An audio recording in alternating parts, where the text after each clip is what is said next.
Agar Samarqandga kelmoqchi bo'lsangiz, bu videoni albatta oxirigacha ko'ring. Chunki bu videoda Samarqandning eng qiziqarli joylari, eng mazali ovqatlari va eng noodatiy tajribalarini ko'rsataman. Assalomu alaykum qadrli obunachilar. Mana biz bugun The Burger degan burgerxonaga keldik va birinchi zakazimiz bazilik olmayan 23 ming ekan. Bu yerda atmosfera bomba.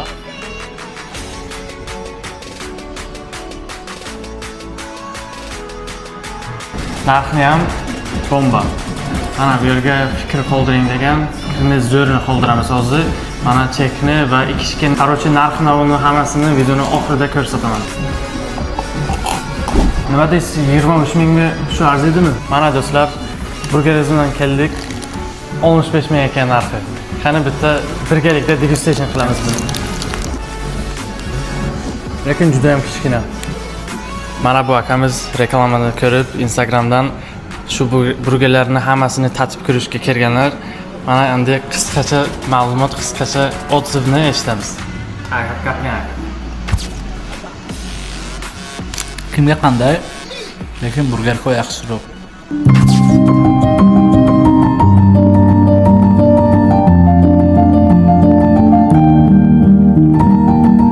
Ma'lumotlar endi nima deymiz? Mana hozir buni kokletini ko'rsangiz agar вообще boshqacha, ichini ochib ko'rsak agar hech qanday boshqacha narsa yo'q. Noni juda ham yumshoq ekan. Siri sal boshqacharoq ekan.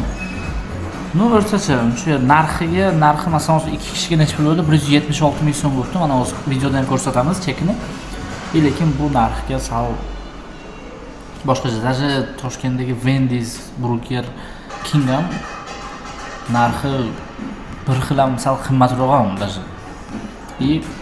Ular menimcha buni oldida yaxshiroq deb o'ylayman. U kimga qanaqa? Men o'zimning subyektiv fikrimni qoldirdim. Yomon emas uncha. Yanada ko'proq shu Samarqanddagi trendda bo'lgan kafelarni va burgerlarni hammasini ko'rish uchun menga obuna bo'ling. Videolarni o'tkazib yubormaslik uchun menga obuna bo'ling.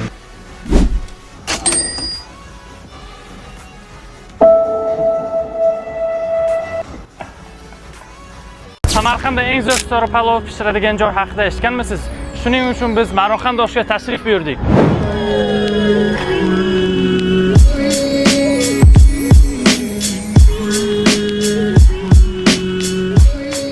Assalomu alaykum qadrli obunachilar. Hozir biz Samarqanddagi eng zo'r osh pishiradigan joyga keldik, Maroqand oshga va bugun Ravshan akamiz bizlarga necha yildan beri osh pishiradilar va buni qanaqa shirinligini, mazasini sirini aytib berish uchun bu kishini oldilariga tashrif buyurib, bitta o'zlarining gaplarini. Assalomu alaykum hammalaringizga. Qanday bu sohada 10 yil bo'lsa ishlayman. Bu shirinligi просто nima, hammasi mehr. Mehr. Aslo mehr. Ustalarimizning duolari bilan hammasi shu. Mana qadrli obunachilar, zo'r osh pishirishni eng katta siri mehr ekan va keyingi videoda oshni qanday yeganimizni ko'rasiz va baho berasiz.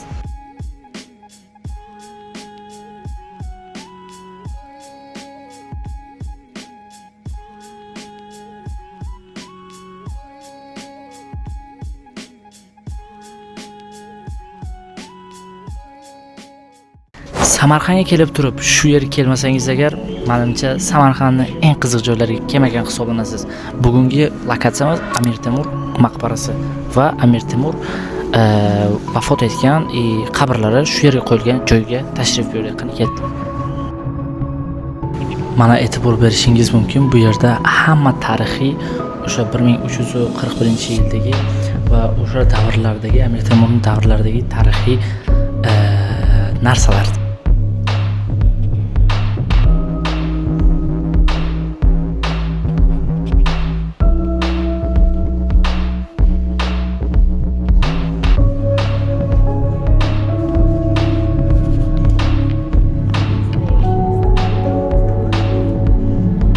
Qadrli obunachilar, Amir Temurning qabrlari joylashgan joyga tashrif buyurdik. Mana ko'rishingiz mumkin.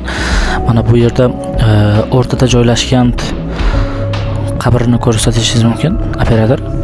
Bu yerda o'rtada joylashgan qora qabr toshi ustidagisi Amir Temurga tegishli va pastida Mirzo Ulug'bek va yuqorisida ustozlari joylashgan bo'ladi.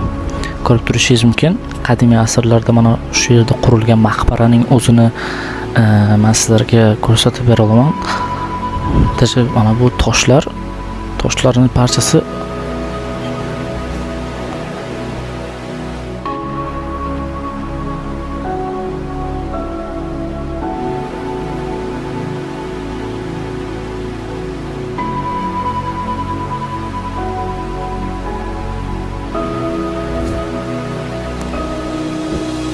Bugun biz Registonga sayohat qildik. Bu joyni har yili dunyoning turli davlatlaridan minglab odamlar kelib tomosha qiladi. Kelinglar Registonning eng qiziqarli va sirlarini birgalikda ko'ramiz. Va bu videoda Germaniyadan, Argentinadan va Yaponiyadan kelgan sayyohlar bilan suhbatlashib, ularning Registon va Samarqand haqidagi taassurotlarini bilib oldik.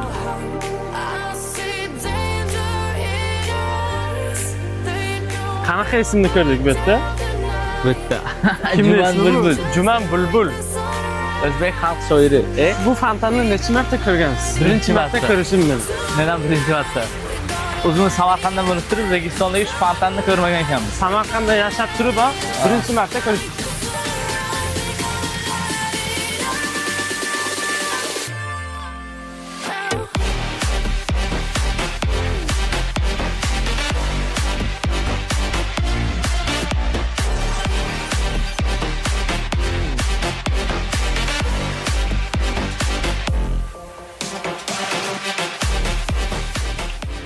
Har bitta inson kelganda kirish kerak bo'lgan joy ushbu joy. Chunki bu yerda shu video tasvirlar avvalgi Registon va hozirgi Registon haqida qisqacha video lavhalar bor. Ko'rishingiz mumkin.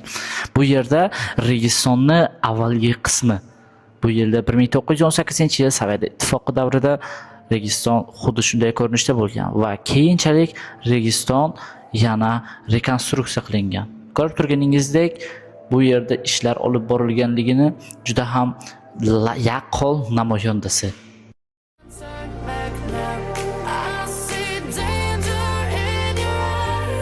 Короче, qadrli YouTube auditoriya Rauf, bugun biz Registonda qanaydir bilmaydigan videomizni olamiz va keyin SSR Soyuz vaqtidagi ovqatlanadigan joyga borib ovqat yeymiz. Kafeda. Mana qadrli obunachilar, Germaniyadan tashrif buyurgan insonimiz bilan intervyu olyapmiz. How are you? Doing You're great, thank you. Chris, yeah, right? Yes, nice to meet you. Okay. Where are you from? I'm from Germany. We come from And Munich. how old are you? I'm 31. 31. Germaniyadan 31 yoshli Chris akamiz. So, how is Samarkand for you? Oh, it's very beautiful. It's really like 1001 Nights, like in the books. Yeah. How long you have been in Samarkand? This is our second day. And how long you're planning to stay in there? We are planning to stay at least until tomorrow. At least tomorrow? Yes. Just 3 days? Yes, because we have to move on to Tajikistan. Tajikistan. Yes. We are Tajik. Oh, the greetings out to Tajiks. Okay. And one more question. Would you like to visit Samarkand again? Yes, and I would absolutely recommend it. We've already been in different places here in Uzbekistan, but also, for example, in Kazakhstan and Turkmenistan, but especially here is really amazing. So, did you visit in Tashkent too? Yes, we did. But Samarkand is better in my opinion. Samarkand. Yeah. That's right. That's really right. So, can you just provide some information about Tashkent, about Samarkand and so on, you know? Tashkent is a more modern city in my opinion, but here in Samarkand you more have the feeling of the old Silk Road, and this is why we came to Central Asia to experience exactly this history. And what about our people? They're kind or what? Absolutely, we've always been welcomed. Yesterday in the restaurant even a random lady helped us with ordering our food.